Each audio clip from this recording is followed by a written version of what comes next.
Hi good morning friends, ഞാൻ ASHA Bineesh. KS എന്ന സ്വപ്നം നിങ്ങളെല്ലാവരും കണ്ടു തുടങ്ങി അല്ലേ? അപ്പം KS സ്വപ്നത്തിലേക്ക് നടന്നെടുത്ത നമ്മളുടെ പ്രിയപ്പെട്ട ആസിഫ് അലിയാർ സാറിനോടൊപ്പമാണ് ഞാൻ ഇന്നുള്ളത്. സാറ് കഴിഞ്ഞ എക്സാമിൽ 35ാമത്തെ റാങ്ക് ഹോൾഡറാണ്. ഇപ്പോൾ കാസർഗോഡ് ജില്ലയിൽ വർക്ക് ചെയ്യുന്നു.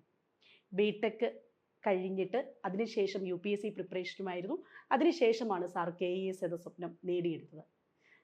അതിന് ആവശ്യമായിട്ടുള്ള KS എന്നുള്ള ഒരു സ്വപ്നത്തിന് ആവശ്യമായിട്ടുള്ള സ്റ്റഡി പ്രിപ്പറേഷൻ എങ്ങനെയായിരുന്നു, അതോടൊപ്പം തന്നെ ഈ ജോലിയുടെ സ്വഭാവം എന്താണ് തുടങ്ങിയ എല്ലാ കാര്യങ്ങളും നമുക്ക് വേണ്ടി വിശദീകരിച്ച് തരാനായിട്ട് സാർ ഇന്ന് എന്നോടൊപ്പമുണ്ട്. Sir welcome. സാറിൻ്റെ പഠനകാലം എന്താണ് പഠിച്ചത് എന്നൊരു കാര്യം പറയാമോ? 2015 ഞാൻ ബിടെക് പഠിച്ചത്. ബിടെക് പാസ്സായെങ്കിലും ബിടെക് എല്ലാ പേപ്പറും കിട്ടാത്തതുകൊണ്ട് വീണ്ടും ഒരു വർഷത്തോളം എടുത്തു എല്ലാ പേപ്പറും കിട്ടാൻ വേണ്ടി. 2016 ആയ സമയത്ത് ആണ് എൻ്റെ ഒപ്പം സ്കൂളിൽ പഠിച്ചൊരു ഫ്രണ്ട് പറഞ്ഞു ഞാൻ സിവിൽ സർവീസ് പഠിക്കാൻ ഡൽഹിക്ക് പോകുന്നുണ്ട്. അപ്പോൾ ആ സമയത്താണ് വീണ്ടും, അതായത് സ്കൂൾ സമയത്തുണ്ടായിട്ടുള്ള ഒരു ആഗ്രഹമല്ല ഈ സിവിൽ സർവീസ്. കോളേജിൻ്റെ ലാസ്റ്റ് ഇയറുള്ള സമയത്താണ് സിവിൽ സർവീസ് പഠിക്കണം എന്നുള്ള ആഗ്രഹം ഉണ്ടായത്. അപ്പോൾ 2016 ആ സമയത്ത് സ്കൂളിലെ ഫ്രണ്ട് പറഞ്ഞു ഞാൻ പോകുന്നു എന്ന് പറഞ്ഞപ്പോൾ ഞാൻ വിചാരിച്ചത് ഞാൻ വരാം എന്ന് പറഞ്ഞു. ആ ഒരു അത്രയും നല്ലൊരു പ്ലാൻ ഇല്ലാതിരുന്നത് ആ സമയത്ത് ഒരു പ്ലാനിങ് ആയി ഡൽഹിക്ക് പോകുന്നു. 1 ഇയർ ഡൽഹി ആയിരുന്നു കോച്ചിങ്. പിന്നെ ചെയ്തു, പക്ഷെ കിട്ടിയില്ല. മെയിൻസ് എഴുതി, പക്ഷെ മെയിൻസ് ക്വാളിഫൈ സാധിച്ചിട്ടില്ല. അപ്പോൾ 2016 ഓൺവേർഡ്സ് മാത്രമാണ് സാർ ഒരു കോമ്പറ്റേറ്റീവ് എക്സാം അല്ലെങ്കിൽ ഈ ഒരു മേഖലയിലേക്ക് വരണം എന്ന് വിചാരിക്കുന്നത്. മെക്കാനിക്കൽ ആയിരുന്നു ബ്രാഞ്ച്. മെക്കാനിക്കൽ എഞ്ചിനീയറിംഗ് ആയിരുന്നു. അപ്പോൾ മെക്കാനിക്കൽ കഴിഞ്ഞു, സാറിന്റെ ഓപ്ഷണൽ സിവിൽ സർവീസിന് എടുത്തത് മലയാളമാണ്. മലയാളം ലിറ്ററേച്ചർ ആയിരുന്നു. ഈ രണ്ട് അലുവയും മീനും എന്നൊക്കെ പറയുന്ന പോലെ ഒരു കോമ്പിനേഷൻ എങ്ങനെയായിരുന്നു അത്? മലയാളം എനിക്ക് മാത്സ് എടുക്കാനായിരുന്നു താല്പര്യം. അപ്പോൾ എൻ്റെ സ്കൂളിലെ സീനിയർ ആയിട്ടുള്ള ഒരാൾ നേരത്തെ പഠിക്കുന്നതല്ലേ സിവിൽ സർവീസ്, ഡൽഹിയിൽ തന്നെയായിരുന്നു. ഞാൻ ചോദിച്ചു മാത്സ് എടുക്കാൻ എനിക്ക് താല്പര്യമുണ്ടെന്ന് വെച്ചപ്പോൾ മാത്സ് എടുക്കാൻ എന്നെ അദ്ദേഹം പ്രോത്സാഹിപ്പിച്ചില്ല. അദ്ദേഹം പറഞ്ഞു മാത്സ് എന്ന് പറയുന്നത് ഏറ്റവും ടോപ്പ് ആയിട്ടുള്ള ഇൻസ്റ്റിറ്റ്യൂട്ടിൽ പഠിച്ചിട്ടുള്ളവർ എടുക്കുന്ന ഒരു ഇതാണ്. അപ്പോൾ നിങ്ങൾ എന്തായാലും കോമ്പറ്റ് ചെയ്യാൻ പോകുന്നത് അല്ലെങ്കിൽ മാത്സിന്റെ പേപ്പർ വാല്യൂറ്റ് ചെയ്യാൻ പോകുന്ന നേരത്ത് എൻ്റെ പേപ്പറിനോടൊപ്പം തന്നെ നാഷണൽ ലെവലിൽ ടോപ്പ് ആയിട്ടുള്ള ഇൻസ്റ്റിറ്റ്യൂട്ടിൽ പഠിച്ചിട്ടുള്ള പേപ്പർ വരും. സ്വാഭാവികമായിട്ടും അത് ഇപ്പോൾ മാർക്ക് കിട്ടില്ല എന്നുള്ള രീതിയിൽ വന്നപ്പോൾ ഞാൻ വിചാരിച്ചിരുന്ന വേറെ ഏതെങ്കിലും ഓപ്ഷൻ എടുക്കാം എന്നുള്ള രീതിയിലാണ് മലയാളം എടുത്തത്. അപ്പം ഈ ഒരു വർഷക്കാലം മാത്രം ഒരു കോമ്പറ്റേറ്റീവ് എക്സാമിന് പഠിക്കുന്നു. അത് ആ സമയത്തെ പഠനകാലം എങ്ങനെയായിരുന്നു? ഡൽഹിയിലുള്ള ഒരു വർഷം നല്ല രീതിയിലായിരുന്നു. അതായത് രാവിലെ ഞങ്ങൾക്ക് ക്ലാസ് 8 to 10:30 ആയിരുന്നു ക്ലാസ്. അപ്പോൾ രാവിലെ ഒരു 6:30 എനിക്കും എല്ലാം ഫ്രഷ് ആയിട്ട് റൂമിൽ നിന്ന് ക്ലാസ് റൂം വരെ കുറച്ച് ദൂരമുണ്ട്, അത് യാത്ര ചെയ്യും. ക്ലാസ് കഴിഞ്ഞിട്ട് ഫുൾ ടൈം ലൈബ്രറിയാണ്. രാത്രി 10 മണി വരെ കണ്ടിന്യൂസ് ലൈബ്രറി തന്നെയാണ്. അതായത് 10:30 മുതൽ ആ സമയത്താണ് ഫുഡ് കഴിക്കുന്നത്. ബ്രേക്ക്ഫാസ്റ്റ് കഴിക്കുന്നത് രാവിലെ 10:30-ക്കാണ്. ബ്രേക്ക്ഫാസ്റ്റ് കഴിച്ചു കഴിഞ്ഞാൽ പിന്നെ ഓൾമോസ്റ്റ് രാത്രി വരെ ലൈബ്രറി തന്നെയായിരുന്നു. അപ്പൊ ഈ ആദ്യത്തെ ഈ പഠിച്ചു തുടങ്ങുന്ന സമയത്ത് നമ്മൾ പ്ലസ് ടുവിന് നമ്മൾ പഠിച്ചിട്ടുണ്ട്. പ്ലസ് ടു സയൻസ് അല്ലായിരുന്നു ഭയങ്കരമായിട്ട്. അപ്പം എനിക്കൊരു SSLC വരെ മാത്രമാണ് നമ്മൾ ഈ ഒരു ചരിത്രം കേട്ടിട്ടുള്ളൂ. അത് കഴിഞ്ഞ് 4 വർഷം കംപ്ലീറ്റ് എഞ്ചിനീയറിംഗിന് കേട്ടിട്ടില്ലായിരുന്നു, പ്ലസ് ടുവിനും കേട്ടിട്ടില്ല. അപ്പൊ അത് കഴിഞ്ഞ ശേഷമുള്ള ആ ഒരു പഠനകാലം ഭയങ്കര ആദ്യത്തെ സമയത്ത് ബുദ്ധിമുട്ടുണ്ടായിരുന്നു ഹിസ്റ്ററി ജോഗ്രഫി ഒക്കെ പഠിക്കാൻ? ആദ്യത്തെ സമയത്ത് ഇപ്പോൾ ഞാനുള്ള ക്ലാസ്സിലോ 450-500 പേരുണ്ട് ക്ലാസ്സിൽ. ആ ക്ലാസ്സിലുള്ള ഒരു പ്രത്യേകത എന്ന് വെച്ചാൽ ഓൾ ഇന്ത്യയിൽ നിന്നുള്ള ഏറ്റവും ടോപ്പ് ഇൻസ്റ്റിറ്റ്യൂട്ട് എന്നുള്ളവരുണ്ട്. IIT, IIM, എയിംസ് പോലത്തുള്ള ടോപ്പ് ഇൻസ്റ്റിറ്റ്യൂട്ട് എന്നുള്ളവരുണ്ട്. സ്വാഭാവികമായിട്ട് ഒരു ജോഗ്രഫി എടുക്കുകയാണെങ്കിൽ തന്നെ ജോഗ്രഫിയിൽ സാർ ഒരു കാര്യം പറയുമ്പോൾ തന്നെ ബാക്കിയുള്ള ഒരു ബാക്കിൽ നിന്ന് ചോദിക്കുന്ന സംശയങ്ങളെന്ന് വെച്ചാൽ പക്ഷേ അദ്ദേഹം ജോഗ്രഫിയിൽ മാസ്റ്റേഴ്സ് എടുത്ത ഒരാളായിരിക്കും. സ്വാഭാവികമായിട്ട് അദ്ദേഹത്തിന്റെ സംശയം എന്ന് വെച്ചാൽ ആ ലെവലിലുള്ള സംശയങ്ങളായിരിക്കും. അപ്പോൾ സാറ് പഠിപ്പിക്കുന്ന കാര്യം നമുക്ക് മനസ്സിലാക്കുന്ന സമയത്ത് അദ്ദേഹം അഡ്വാൻസ് ആയിട്ടുള്ള കാര്യങ്ങൾ വയ്ക്കുമ്പോൾ തന്നെ നമുക്ക് ആ സ്റ്റാർട്ടിങ് സ്റ്റേജിൽ എനിക്കൊരു സംശയം ഉണ്ടായിരുന്നു, ഇത് എനിക്ക് പറ്റിയിട്ടുള്ള ഒരു ജോബാണ്, അല്ലെങ്കിൽ ഞാൻ ഈ എക്സാമിന് വേണ്ടിയിട്ട് ഇത്രയും കാശ് മുടക്കി വന്നത് വെറുതെ ആയി എന്നുള്ളൊരു ഫീലിംഗ് ഉണ്ടായിരുന്നു.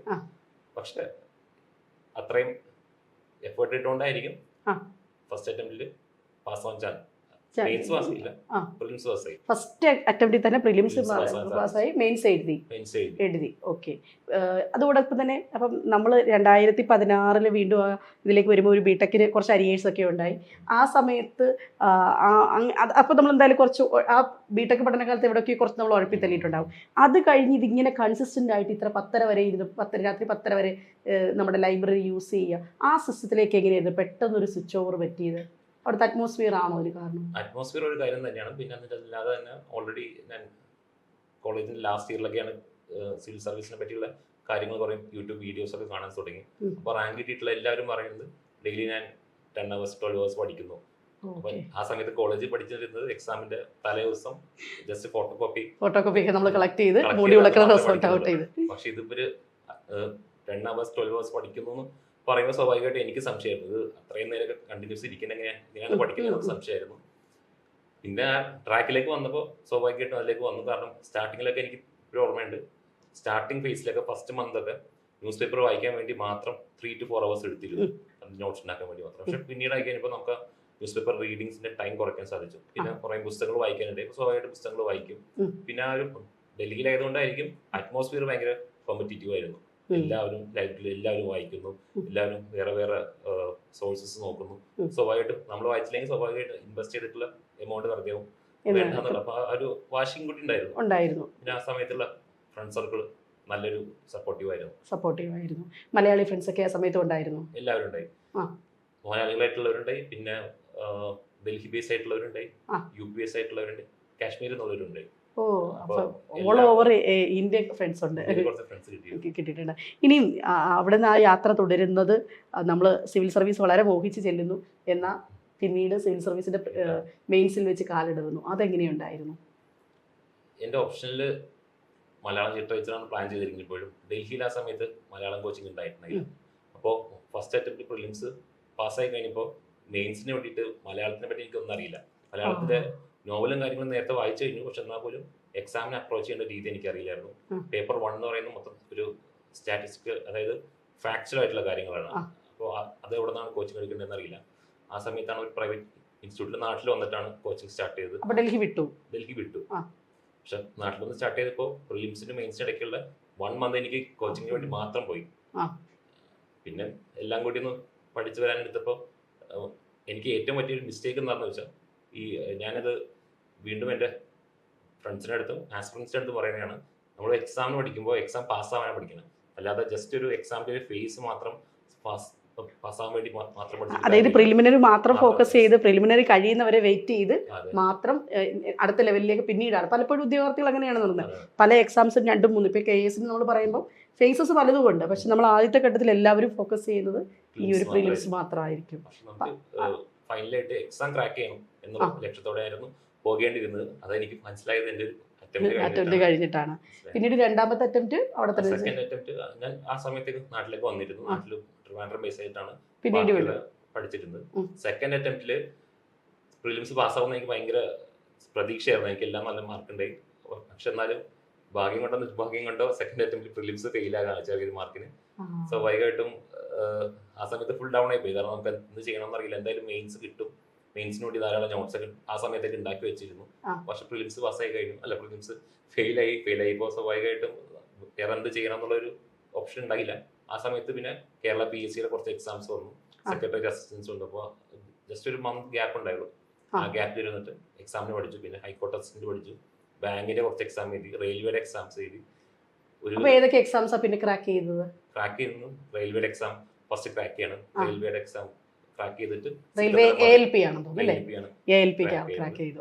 പിന്നെ ഹൈക്കോർട്ട് അസിസ്റ്റന്റ് റാങ്ക് ലിസ്റ്റ് വന്നു. പക്ഷെ അങ്ങനെ പറയുമ്പോൾ പോലും എഴുതിയ ഒരു 100 എക്സാമിൽ 2-3 എക്സാമാണ് ക്രാക്ക് ചെയ്തിട്ടുള്ളത്. 100 എക്സാം PSCയുടെ എക്സാം ഫ്രീ ആണ്, നമുക്ക് പ്രത്യേകിച്ച് കോസ്റ്റ് ഇല്ല. പിന്നെ ബാങ്കിന്റെ എക്സാം എഴുതിയിട്ടുണ്ട്. എല്ലാം ഫെയിൽ ആവുന്നത് ചിലപ്പോ 1 മാർക്ക് 2 മാർക്കിനൊക്കെ ആയിരിക്കും. പക്ഷെ എന്നാൽ കൂടി കുറെ എക്സാംസും അറിയുന്നുണ്ടായിരുന്നു അല്ലേ? കണ്ടിന്യൂസ് ആയിട്ട് എക്സാംസ് എഴുതിക്കൊണ്ട് RRB IB ഉണ്ടായിരിക്കും, ഇന്റലിജൻസ് ബ്യൂറോ.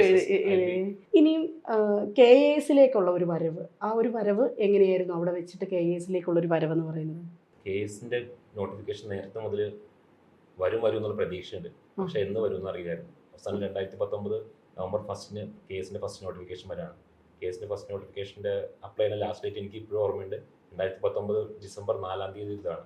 അപ്പോൾ ആ സമയം ആകുമ്പോഴേക്കും റെയിൽവേയിൽ ജോയിൻ ചെയ്യേണ്ട സാഹചര്യം വന്നു. അപ്പോൾ ഞാൻ എന്തായാലും എക്സാമിന് അപ്ലൈ ചെയ്ത് ആ സമയത്ത് UPSCയുടെ മെയിൻസ് എഴുതിയിട്ടുണ്ട്. UPSCയുടെ മെയിൻസ് എന്ന് വരും, അത് ആ സമയത്ത് എന്തോ ഹൈക്കോടതി സുപ്രീം കോടതി എന്തോ ഒരു ഇഷ്യൂ കാരണം എന്നാണ് മെയിൻസ് റിസൾട്ട് വന്നതെന്ന് നമുക്ക് അറിയില്ല. എല്ലാ ദിവസവും ലേറ്റ് ആയിക്കൊണ്ടിരിക്കുകയാണ്. പിന്നെ ഞാൻ ഡെയിലിയുള്ള എൻ്റെ ഒരു റൂട്ടീൻ എന്ന് വെച്ചാൽ റെയിൽവേയിൽ ട്രെയിനിങ് സ്റ്റാർട്ട് ചെയ്യുന്ന സമയത്ത് രാവിലെ വിളിക്കും, UPSCയിലേക്ക് വിളിക്കും, ഉച്ചയ്ക്ക് വിളിക്കും UPSC. അപ്പോൾ ഒരു ഡേറ്റ് പറയുന്നില്ല, കാരണം അവർക്കും പറയാൻ സാധിക്കാത്തതുകൊണ്ടായിരിക്കും. എക്സാക്ട് ഡേറ്റ് പറയുന്നില്ല. അവസാനം ഞാൻ തന്നെ അവിടുത്തെ ഫാക്കൽറ്റിയുടെ അടുത്ത് പറഞ്ഞു, സാർ ഞാൻ UPSC മെയിൻസ് ചെയ്തിട്ടുണ്ട്, ആ. മെയിൻസ് പാസ്സാവുന്നുള്ള ഒരു വിശ്വാസമുണ്ട്, അപ്പോൾ എനിക്ക് റെയിൽവേ ട്രെയിനിങ് ഉണ്ടെങ്കിൽ മൊത്തമായിട്ട് എനിക്ക് കോൺസെൻട്രേറ്റ് ചെയ്യാൻ സാധിക്കുന്നില്ല എന്ന് പറഞ്ഞു. അപ്പോൾ സാറിനെ പറഞ്ഞ നെക്സ്റ്റ് ഒരു ബാച്ച് അല്ല, നെക്സ്റ്റ് ഒരു പാനൽ എന്തോ വരുന്നുണ്ട്, ആ. അപ്പോൾ ആ പാനലിലുള്ള ഏതെങ്കിലും ബാച്ചിലേക്ക് ജോയിൻ ചെയ്യാം. ഈ LPയുടെ പോസ്റ്റിലേക്ക് അപ്പോൾ ജോയിൻ ചെയ്തു, റെയിൽവേയിൽ ജോയിൻ ചെയ്തു. ജോയിൻ ചെയ്തിരുന്നു. ആ. അപ്പോൾ ഞാനിപ്പോൾ ഓക്കെ എന്ന് പറഞ്ഞു നാട്ടിലേക്ക് വന്നു, വീണ്ടും ട്രിവാൻഡ്രം പോയി. ട്രിവാൻഡ്രത്തെത്തി ഫസ്റ്റ് ദിവസമാണ് തോന്നുന്നു രാത്രി വന്നു. സാധാരണ UPSCയുടെ മെയിൻസ് റിസൾട്ട് ഒക്കെ വൈകിട്ട് വന്നു, 6:30 to 7 ആ റേഞ്ചിലേക്കാണ് സാധാരണ ആ സമയം വരെ വന്നുകൊണ്ടിരുന്നത്. പക്ഷെ അന്ന് എന്തോ എന്താണെന്നറിയില്ല, അന്ന് രാത്രി 1:30 വന്നെ.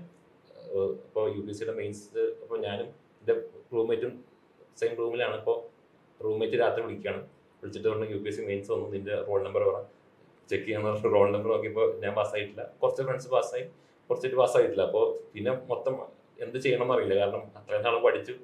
ഭയങ്കര കോൺഫിഡൻസ് ആയിരുന്നു കിട്ടുമെന്നുള്ളത്. ഞാൻ പറഞ്ഞ ഹൈ റാങ്ക് കിട്ടില്ലെങ്കിലും അറ്റ്ലീസ്റ്റ് മെയിൻസ് ചെയ്യും. പാസ്സാകുന്നുള്ളൊരു ധാരണ എന്തായാലും നല്ല കോൺഫിഡൻസ് ആയിരുന്നു. പക്ഷെ മെയിൻസ് പാസ്സായില്ല. അപ്പോൾ പിന്നെ എന്ത് ചെയ്യുന്ന അറിയില്ല. ഹൈക്കോർട്ട് അസിസ്റ്റന്റ് റാങ്ക് ലിസ്റ്റ് ഉണ്ട്, പക്ഷെ അത് ജോലി കിട്ടും എന്നുള്ള കാര്യം അറിയില്ല, എത്ര വേക്കൻസി വരും എന്നുള്ള കാര്യങ്ങൾ അറിയില്ല. പിന്നെ എന്ത് ചെയ്യണം, പിന്നെ നെക്സ്റ്റ് ഓപ്ഷൻ KS മാത്രമാണ്. അപ്പോൾ ഞാൻ പ്ലാൻ ചെയ്ത് വന്ന ഇനി KS മാത്രം പഠിക്കാം, UPSC ഒരു വർഷം ബ്രേക്ക് എടുത്തിട്ട് KS മാത്രം പഠിക്കാമെന്ന് വിചാരിക്കുന്നു. ഇത് ജനുവരി എന്തോ ആണ് UPSC മെയിൻസ് റിസൾട്ട് വരുന്നത്. ഫെബ്രുവരി 22 ആണ് KSന്റെ ഫസ്റ്റ് എക്സാമിന്. 22 ഫെബ്രുവരി 2020 KS പ്രിലിംസ് വരുന്നത്. അപ്പോൾ ഓൾമോസ്റ്റ് ഒരു 1 month ഗ്യാപ്പ് ഉള്ളൂ. അപ്പോൾ 1 month ഗ്യാപ്പിൽ പക്ഷെ ഏറ്റവും പോസിറ്റീവ് എന്താണെന്ന് വെച്ചാൽ ഞങ്ങൾ താമസിച്ച വീട്ടിലുള്ള എല്ലാവരും KSന് ആ സമയത്ത് പഠിക്കുന്നുണ്ട്.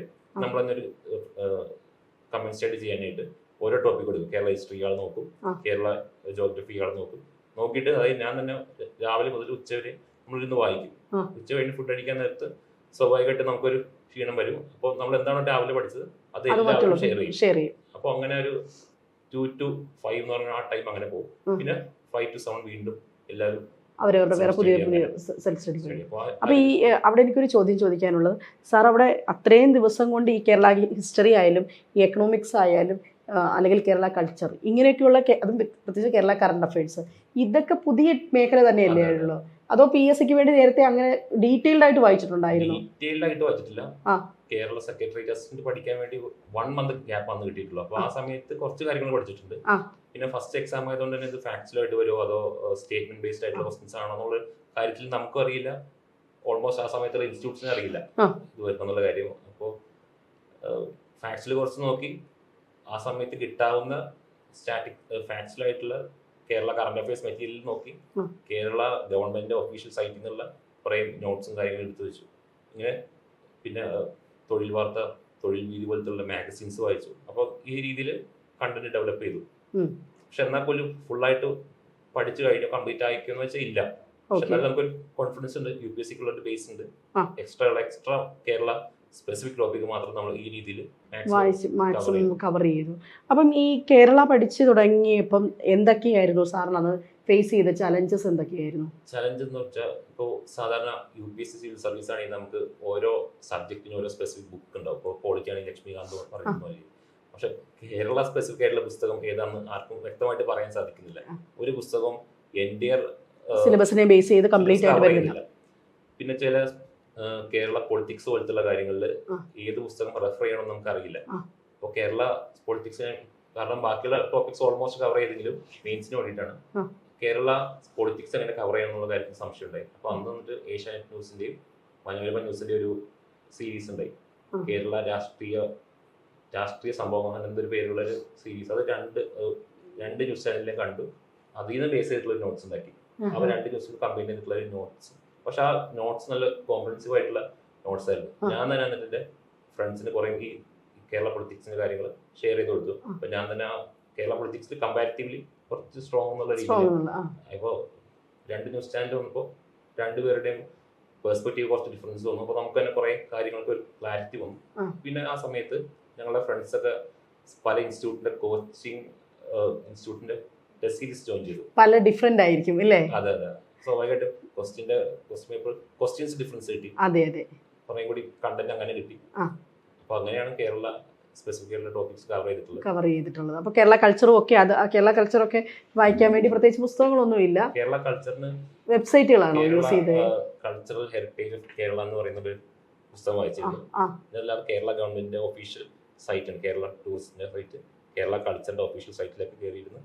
മാക്സിമം ഒഫീഷ്യൽ ആയിട്ടുള്ള ഡാറ്റാസിനെ എടുത്തിരുന്നു. പിന്നെ കേരള എക്കണോമിക് റിവ്യൂ എന്ന് പറയുന്ന പ്ലാനിംഗ് ബോർഡിന്റെ ഒഫീഷ്യൽ സൈറ്റിൽ കയറിയിട്ട് ഡീറ്റെയിൽ ആയിട്ടുള്ള കുറേ നോട്ട്സ് ഉണ്ടാക്കി വെച്ചിട്ടുണ്ട്. അങ്ങനെയാണ് കവർ ചെയ്തിട്ടുള്ളത്. അപ്പം ഇപ്പം സാറ് വീണ്ടും വരികയാണെങ്കിൽ ഇത് എന്തൊക്കെ ഇപ്പം റിട്ടേൺ എക്സാം അത് കഴിഞ്ഞിട്ട് ശേഷം നിങ്ങൾക്ക് ഒരു ഇൻ്റർവ്യൂ ഉണ്ടായിരുന്നു. പ്രിലിമിനറി കഴിഞ്ഞ ശേഷം മെയിൻസ് ഇൻ്റർവ്യൂ ഉണ്ടായിരുന്നു. നമ്മൾ സാറിൻ്റെ റാങ്ക് എന്ന് പറയുന്നത് 35ാമത്തെ റാങ്കാണ്. അപ്പം എന്തായിരുന്നു ഇൻ്റർവ്യൂവിന് ചോദിച്ചത്? എങ്ങനെയായിരുന്നു ഇൻ്റർവ്യൂ? 2021 സെപ്റ്റംബറിലായിരുന്നു എൻ്റെ ഇൻ്റർവ്യൂ. അത് ഫസ്റ്റ് മാർച്ച് ഏപ്രിലാണ് ഫസ്റ്റ് പ്ലാൻ ചെയ്തെങ്കിലും ആ സമയത്ത് കോവിഡ് വന്നുകൊണ്ട് ഇൻ്റർവ്യൂ ഡേറ്റ് പോസ്റ്റ്പോൺ ചെയ്തു. ഇൻ്റർവ്യൂവിന് ബേസിക്കലായിട്ട് ചോദിച്ചത്, ഞാൻ ആ സമയത്ത് മാസ്റ്റേഴ്സ് ഇൻ പബ്ലിക് അഡ്മിനിസ്ട്രേഷൻ ചെയ്തിരുന്നു ഡിസ്റ്റൻ്റ് ആയിട്ട്. അപ്പോൾ എൻ്റെ CV-യിൽ അത് CV-യിലല്ല നമ്മുടെ വച്ചിരുന്നു. അപ്പോൾ ഫസ്റ്റ് ചോദ്യങ്ങൾ മൊത്തം PG-യുടെ പറ്റിയുള്ളതായിരുന്നു. പക്ഷെ ഞാനത് ഫുൾ കംപ്ലീറ്റ് ആയിട്ടില്ല, കുറേ പേപ്പർ കൂടി എഴുതാനുണ്ടായി. പക്ഷെ എന്നാലും എല്ലാവരും ആ ചോദ്യങ്ങൾ ചോദിച്ചു, കുറേ കാര്യങ്ങൾ ചോദിച്ചു. ചിലപ്പോൾ അവരുടെ ധാരണ എൻ്റെ ഓപ്ഷനിൽ ചോദിക്കുന്ന ചോദ്യത്തിനൊന്നും എനിക്കറിയില്ല. അപ്പോൾ I don't know sir, sorry sir, I don't know sir എന്നുള്ള രീതിയിലുള്ള ആൻസേഴ്സ് മാത്രമേ വന്നിട്ടുള്ളൂ. പക്ഷെ ലാസ്റ്റ് എന്നിട്ടൊരു പാനലിൽ ഒരാൾ ചോദിച്ചപ്പോൾ നിങ്ങളുടെ ഓപ്ഷനിൽ ഇതല്ലേ എന്ന് വെച്ചാൽ ഞാൻ പറഞ്ഞു ഓപ്ഷനിൽ ഇതല്ല, ഓപ്ഷൻ വേറെയാണെന്നുള്ള രീതിയിൽ പറഞ്ഞപ്പോൾ പെട്ടെന്ന് അദ്ദേഹം ഒരു ചോദ്യം ചോദിച്ചു, ചെമ്മീനിലെ ഭാഷയുടെ എന്താണ് സവിശേഷത എന്ന് ചോദിച്ചു. അപ്പോൾ പെട്ടെന്ന് അത്രയും നേരം ഇംഗ്ലീഷിൽ പറഞ്ഞിട്ട് പെട്ടെന്ന് എന്താണ് ചെമ്മീനിലെ ഭാഷ എന്ന് ചോദിച്ചപ്പോൾ ഞാനിപ്പോൾ UPSC സിവിൽ സർവീസ് വിട്ടിട്ട് ഇപ്പോൾ ഓൾമോസ്റ്റ് 2 years ആവാറായി. ആ സമയത്ത് ഓർത്തിരുന്ന് 2-3 കാര്യങ്ങൾ പറഞ്ഞു. പിന്നെ അതുപോലെ കോളേജിൽ ഞങ്ങൾ ലാസ്റ്റ് ഇയർ ഒരു പിച്ച് സ്റ്റോപ്പ് എന്ന് പറഞ്ഞൊരു ഇവന്റ് ഉണ്ടായി. അതായത് ഞങ്ങളുടെ മെക്കാനിക്കൽ ഡിപ്പാർട്ട്മെന്റ് മാത്രം ഒരു ടെക് ഫെസ്റ്റ് നടത്തിയിരുന്നു. അത് പിച്ച് സ്റ്റോപ്പ് എന്ന് പറഞ്ഞ ഒരു ഇവന്റ് ഹെഡായിരുന്നു. ഞാനത് നോട്ട് ചെയ്ത് വെച്ചിരുന്നു. അപ്പോൾ അവർ ചോദിച്ചു, ലാസ്റ്റ് ഉള്ള ഒരു പാനൽ മെമ്പർ ചോദിച്ചു, എന്തുകൊണ്ടാണ് അതിന്റെ പേര് പിച്ച് സ്റ്റോപ്പ് എന്ന് കൊടുത്തതെന്ന് ചോദിച്ചു. അപ്പോൾ അതൊന്നും നമുക്ക് എത്ര മോക്ക് ഇന്റർവ്യൂ ചെയ്താലും ആ രീതിയിലുള്ള ചോദ്യങ്ങൾ എന്തായാലും വരും. അപ്പോൾ ആ ചോദ്യത്തിന് ആൻസർ ആയിട്ട് അന്ന് പറഞ്ഞ എന്താണെന്ന് വെച്ചാൽ, ഈ പേര് കേൾക്കുമ്പോൾ തന്നെ എന്താണ് ഇവന്റ് എന്നുള്ള കാര്യത്തിനെ പറ്റി രണ്ടാമതൊരു എക്സ്പ്ലനേഷൻ ആവശ്യമില്ല, അതുകൊണ്ടാണ് പിച്ച് സ്റ്റോപ്പ് എന്ന് കൊടുത്തതെന്നുള്ള ആൻസർ പറഞ്ഞു. പിന്നെ അതുപോലെ സ്പെസിഫിക് ആയിട്ടുള്ള കേരള എക്കണോമിനെ പറ്റിയുള്ള കാര്യങ്ങൾ ചോദിച്ചു. എന്തുകൊണ്ടാണ് കേരള എക്കണോമി ഡിഫറെൻ്റ് ആയിട്ട്, കേരള മോഡൽ ഓഫ് ഡെവലപ്മെന്റ് എന്താണ്, അതിന്റെ കുറച്ച് ഫീച്ചേഴ്സ് ചോദിച്ചു. പിന്നെ കേരള ടൂറിസത്തിന്റെ കാര്യങ്ങൾ ചോദിച്ചു. അങ്ങനെ കുറച്ച്. ഇപ്പോൾ നമ്മളിപ്പോൾ റോഡിലൂടെ വണ്ടി ഓടിക്കാൻ നേരത്ത് എത്ര എക്സ്പീരിയൻസ് പറഞ്ഞ ഒരാളാണെങ്കിലും ബാക്കിലേക്ക് നോക്കിയല്ലേ ഓടിക്കുന്നത്, ഫ്രണ്ടിലേക്ക് നോക്കി തന്നെയാണ് കാർ ഓടിക്കുള്ളൂ. സർവീസ് ആൻഡ് ലാൻഡ് റിപ്പോർട്ട്സ് എന്ന് പറഞ്ഞ ഡിപ്പാർട്ട്മെന്റിൽ കാസർഗോഡ് ജില്ലയിൽ അസിസ്റ്റന്റ് ഡയറക്ടറായിട്ട് ജോലി ചെയ്യാണ്. അതാണ് എൻ്റെ ഫസ്റ്റ് പോസ്റ്റിംഗ് കിട്ടിയത്. നോട്ട്സ് ഞാൻ ബേസിക്കലി ഫോക്കസ് ചെയ്തത് എല്ലാ ടോപ്പിക്കിനും ജസ്റ്റ് ഒരു ബേസിക് ബുക്ക് മാത്രം റെഫർ ചെയ്യും. ഞങ്ങൾക്ക് എല്ലാവർക്കും ട്രെയിനിങ്ങിന്റെ ഭാഗമായിട്ട് ഒരു പ്രൊജക്ട് ചെയ്യേണ്ട ആവശ്യം വന്നിരുന്നു. വീക്കായിട്ടുള്ള പോയിന്റിൽ സിമ്പിൾ ക്വസ്റ്റ്യൻ വന്നാൽ പോലും അറ്റൻഡ് ചെയ്യാൻ സാധിക്കുന്ന രീതിയിൽ കേസ് പ്രിലിംസ് ഫോക്കസ് ചെയ്യാം. നമുക്കൊരു ആത്മാർത്ഥമായിട്ടുള്ള ഒരു സിമ്പിൾ കോമൺ സെൻസ് മാത്രം മതി ഈ എക്സാം പ്രാക്ടീസ് ആക്കിയാൽ.